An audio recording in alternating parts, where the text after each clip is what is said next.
Way sulod ang lubnganan diin gibutang ang lawas ni Ginoong Hesus. Tulo ka adlaw human sa paglansang kaniya sa krus, nabanhaw siya. Buhi siya. Gusto siyang musulod sa imong kinabuhi. Si Jesus miingon, Akong pagkabanhaw o ang kinabuhi. Ang nagtuo ka na ako bisan tudog mamatay, mabuhi. hapit 2,000 katuig na ang milabay sukat sa pagkabanhaw ni Jesus.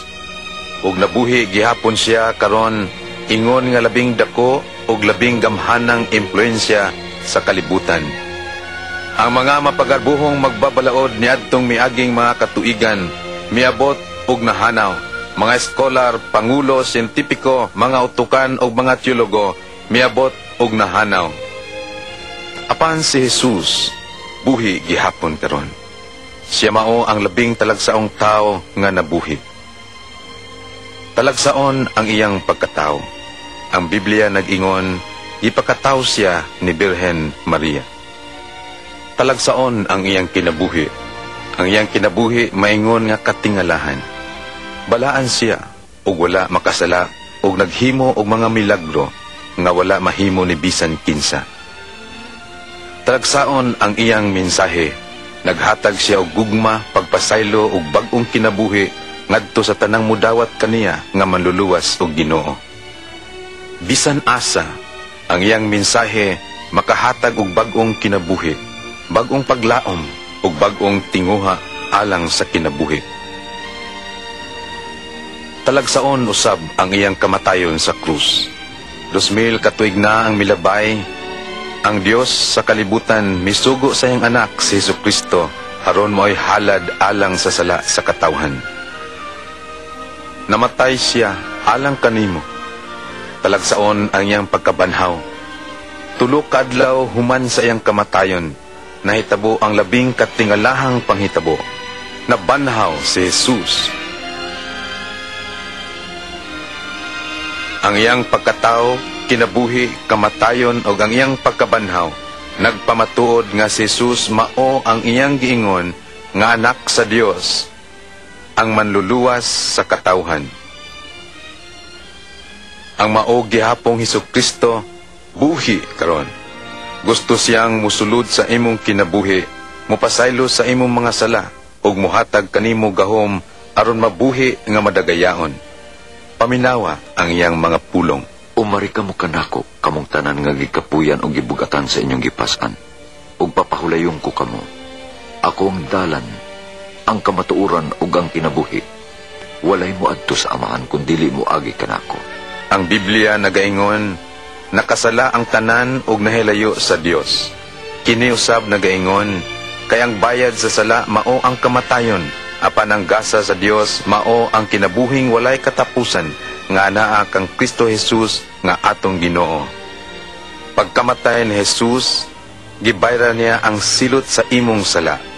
Niining tungura, andam na siya sa pagsulod sa imong kinabuhi. Paminaw, nagtindog ako sa pultahan og nagtuktok. Kung may makadungog sa akong tingog ug moabli sa pultahan, musulod ako kaniya.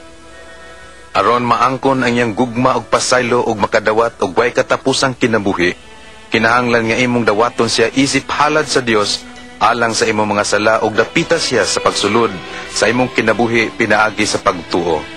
Kung maop kini ang tinguha sa imong kasing-kasing, mahimo nimong litukon ang pagampo sa pagtuo og si Jesucristo mosulod sa imong kinabuhi.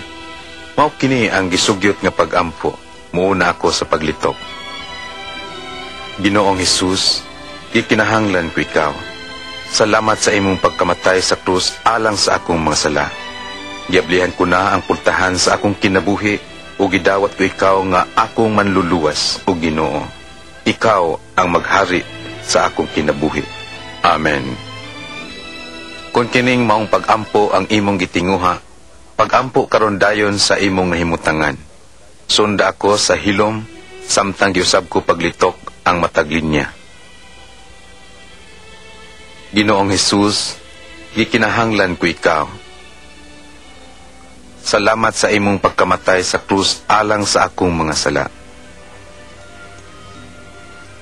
Giablihan ko na karon ang pultahan sa akong kinabuhi. ug dawaton ko ikaw nga akong manluluwas ug Ginoo. Maghari ka sa akong kinabuhi. Himua akong usa ka tawo sa imong pagbuot. Amen. Karon nga imo nang giampo ang pagampo sa pagtuo ug gidapit si Jesucristo nga mosulod sa imong kinabuhi, makasiguro ka na nga misulod siya kay mao ka na ang iyang gisaad. Makasiguro ka usab nga gipasaylo na ang imong mga sala, nga ikaw anak na sa Dios ug nakabato na og kinabuhing dayon. Kung gusto nimong masinati ang hingpit ug madagayaon nga kinabuhi nga gisaad ni Jesus, pakigsultihi siya adlaw-adlaw pinaagi sa pagampo. Ibawi ang iyang mga manindot nga plano alang sa imong kinabuhi, pinaagi sa pagbasa sa kasulatan ug pakig-uban sa mga higugma ug nagsunod kaniya. Ug sa katapusan, hinumdumi kanunay ang iyang mga manindot nga mga saad. Ako mag-uban kaninyo sa kanunay, hangtod sa katapusan sa kalibutan.